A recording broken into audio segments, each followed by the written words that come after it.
So I wanted to make wine that came from a place and was made by a person.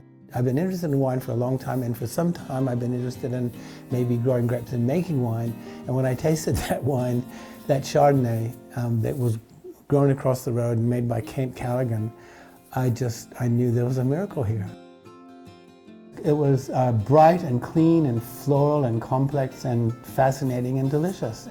I paid pennies for this land initially. You couldn't do that. This is great land for growing wine grapes.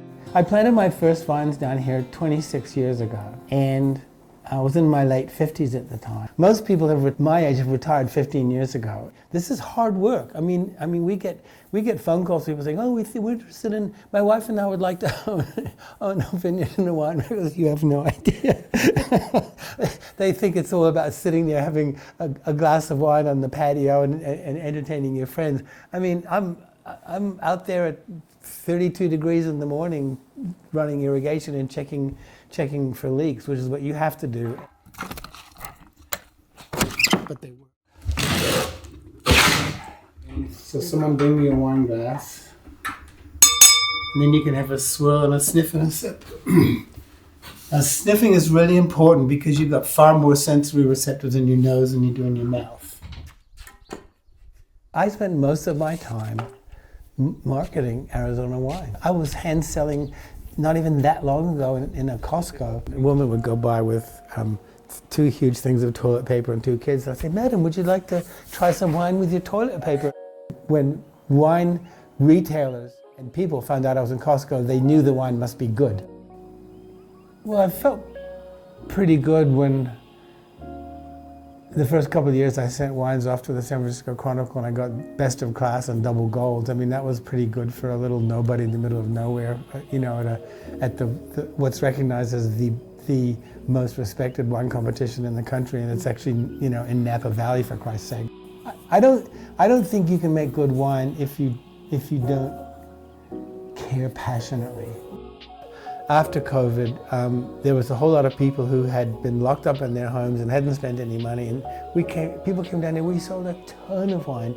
And I think we all got slightly fooled by that, in the sense we thought, because I remember thinking, at last, we've broken through at last. All over the world right now, there's this quite big downturn in the wine business. I mean, they're pulling vines out all over the world. They're pulling vines out in Napa and planting pistachio trees. The same thing's happening in France and Spain and Italy.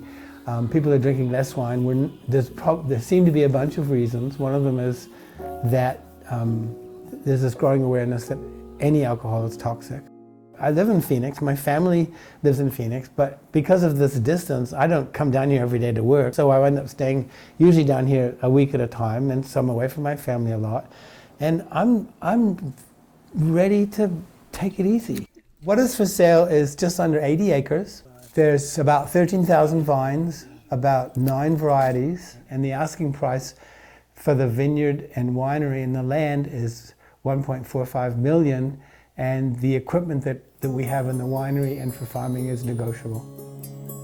If somebody who didn't know anything about winemaking wanted to buy it, I would want to talk to them and say, this is going to be harder work than you can imagine, it's going to take longer than you can imagine, and it's going to cost more money than you can imagine. It would be great if it was somebody who wanted to make it better, I would love that. That would make me feel terrific.